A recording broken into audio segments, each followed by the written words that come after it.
Bonjour, bienvenue sur le podcast Une maison en France, un podcast en français facile pour ceux qui rêvent d'avoir une maison en France ou qui ont déjà une maison en France. Et bien sûr, évidemment, ça va de soi pour tous ceux qui veulent perfectionner leur français. Je suis Jérôme, je suis professeur de français langue étrangère et j'écris aussi des livres pour vous qui apprenez le français. Chaque semaine, je lis un chapitre, ils sont tout petits, du roman en français facile, Les surprises du premier été. Puis, je vous explique le français utilisé dans le texte. Dans ce nouvel épisode, Peter et Petra finissent de nettoyer la cuisine. Quand ils ont fini, ils vont prendre un 4 heures. Un 4 heures? Qu'est-ce que c'est? Vous le saurez en écoutant le texte et les explications. J'expliquerai aussi 2 ou 3 choses importantes à propos de la façon de donner l'heure en français. Mais sans plus attendre, poursuivons l'histoire. Le dimanche après-midi, les meubles sont propres et secs. La cuisine est propre. La décoration de la cuisine, ce sera pour plus tard. Petra et Peter remettent les meubles dans la pièce. Peter va chercher au grenier des bocaux. Ensuite, il lave les bocaux et Petra les essuie. Avec les bocaux, ils peuvent protéger quelques aliments des souris. Le reste peut être rangé dans le réfrigérateur. Quand ils ont fini, il est déjà 4 heures de l'après-midi. En France, pour les enfants, c'est le 4 heures. C'est le moment de manger quelque chose, car le dîner est servi entre 7 et 8 heures du soir. Petra et Peter font comme les petits Français. Ils prennent le 4 heures. La galette au sucre de Françoise est parfaite. La galette est délicieuse. Petra et Peter ont bien travaillé ce week-end. La chambre et la cuisine sont propres.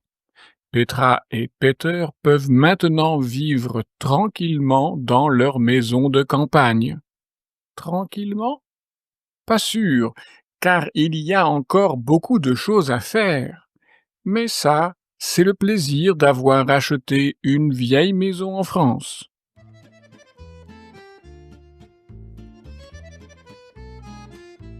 Et vous, que faites-vous généralement le week-end? Est-ce que vous bricolez dans votre maison? Est-ce que vous jardinez? Ou est-ce que vous vous reposez tranquillement sans rien faire de particulier? Mais passons aux explications et réécoutons d'abord le passage suivant. Quand ils ont fini, il est déjà 4 heures de l'après-midi. En France, pour les enfants, c'est le 4 heures. C'est le moment de manger quelque chose, car le dîner est servi entre 7 et 8 heures du soir. Petra et Peter font comme les petits Français. Ils prennent le 4 heures. La galette au sucre de Françoise est parfaite. Voilà un passage avec 2 informations culturelles relatives au repas en France. Bien sûr, vous savez qu'il y a 3 repas en France, le petit déjeuner, le déjeuner et le dîner. Le petit déjeuner est pris quand on se lève, donc en début de matinée. Le déjeuner est pris à midi, c'est-à-dire à 12 heures. J'ai déjà parlé du déjeuner et de l'origine du mot midi à l'épisode 10 de ce podcast. Enfin, il y a le dîner. Le dîner en France est pris généralement entre 7 heures et 8 heures du soir. Mais il arrive que certaines personnes dînent encore plus tard, entre 8 et 9 heures du soir. C'est surtout dans le sud de la France que l'on mange tard le soir. Avez-vous remarqué comment j'ai donné les heures du dîner? J'ai dit entre 7 heures et 8 heures du soir, entre 8 heures et 9 heures du soir. Pour être clair et compréhensible, j'ai ajouté l'expression du soir. En français, comme dans d'autres langues, il y a deux manières d'indiquer les heures. Il y a la manière informelle ou familière, vous comptez de 1 à 11 pour les heures et vous n'êtes pas très précis pour les minutes. Généralement, pour les minutes, on compte de 5 en 5. Et toutes les 15 minutes, vous avez une expression particulière. Par exemple, pour 9 heures et 15 minutes, on dit 9 heures et quart. Le écart veut dire le quart d'une heure. Le quart de 60 minutes, c'est donc 15 minutes. Pour 9 heures et 30 minutes, on dit 9 heures et demie. Le et demi veut dire la moitié d'une heure, la moitié de 60 minutes, donc 30 minutes. Pour 9 heures et 45 minutes, on dit, attention, on dit 10 heures moins le quart, c'est-à-dire 10 heures moins 15 minutes. Donc, on retire 15 minutes de 10 heures. Ce système avec le mot moins peut être utilisé aussi pour dire, par exemple, 10 heures moins 20 à la place de 9 heures et 40 minutes, ou 10 heures moins 10 à la place de 9 heures et 50 minutes, ou encore 10 heures moins 5 à la place de 9 heures et 55 minutes. Quand il est 12 heures dans la journée, on dit qu'il est midi. Quand il est 12 heures le soir, il fait donc nuit, on dit qu'il est minuit. Mais alors, pourquoi doit-on préciser l'heure du dîner avec l'expression du soir?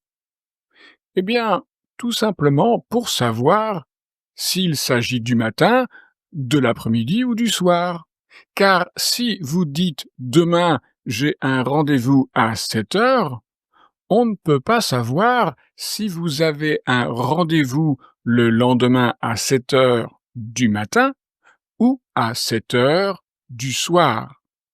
Donc, il est utile d'ajouter du matin, de l'après-midi ou du soir si vous utilisez la manière familière de donner les heures. Ou alors le contexte est suffisamment clair. C'est aussi possible. Par exemple, on vous demande « À quelle heure as-tu fini ta journée de travail ?»« Je finis à 6 heures. » Ici, c'est évident, c'est clair qu'il s'agit de la fin de l'après-midi ou du début de soirée. Et si vous ne voulez pas prendre de risques, si vous préférez donner des heures très précises, alors vous devez employer la seconde manière pour dire les heures, c'est-à-dire la manière formelle. Le système formel, c'est celui que vous avez dans les aéroports ou dans les gares. Là, les trains partent à des heures très précises, par exemple à 10 heures 53 minutes ou à 14 heures 29 minutes. Vous l'aurez compris, le système formel compte de 0 à 23 pour les heures et de 1 à 59 pour les minutes. Avec le système formel, il n'y a aucune confusion possible. Un train qui part à 19h51 est un train qui part en début de soirée. Revenons maintenant aux différents repas en France.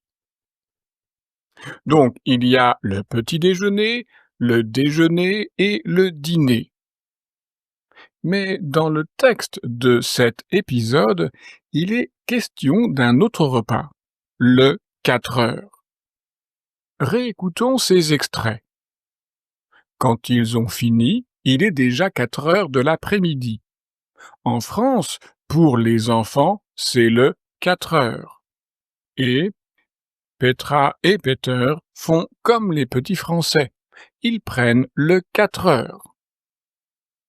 Donc, le 4 heures, c'est un tout petit repas que les enfants prennent à 4 heures, après l'école.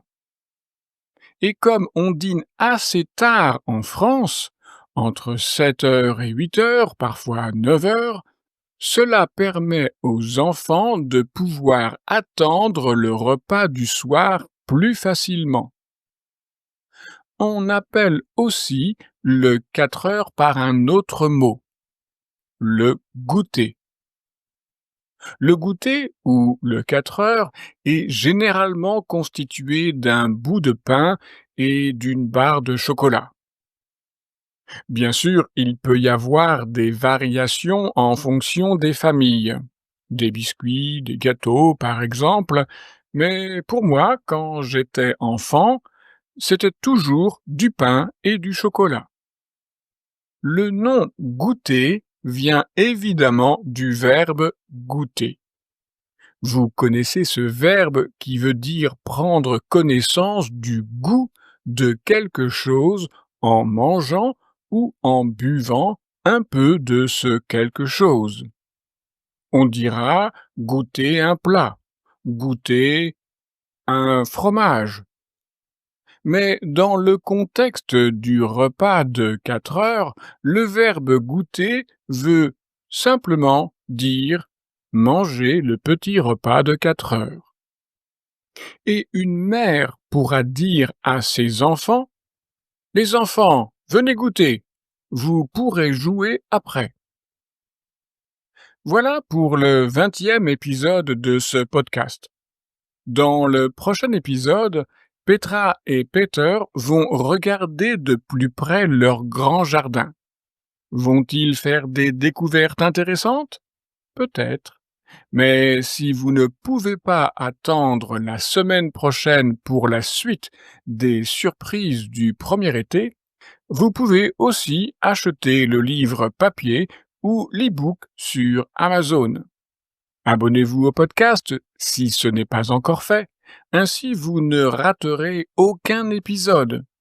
N'oubliez pas les étoiles pour évaluer votre podcast favori. Et si vous aimez mon travail, parlez du podcast à vos amis qui veulent aussi apprendre le français. 1 plus 1, ça fait 2. Et plus il y a de personnes qui écoutent le podcast, mieux c'est, n'est-ce pas? Ah, encore quelque chose. N'oubliez pas d'écrire un commentaire sympathique si votre plateforme d'écoute le permet. Ce serait vraiment très chouette. Ce serait très gentil. Avant de vous quitter, encore ceci. Avez-vous déjà pris une leçon de français pendant un repas? Avez-vous déjà appris de nouveaux mots français pendant un déjeuner ou pendant un dîner? Non? C'est peut-être une bonne idée pour améliorer votre français. Car, en fait, il n'y a pas d'heure pour apprendre le français. Et rappelez-vous, avoir une maison en France, c'est bien, mais comprendre comme il faut tous les horaires en français pour bien vivre avec vos voisins et les gens du village, c'est encore mieux. Si vous voulez perfectionner votre français, je peux vous aider avec mes leçons en ligne.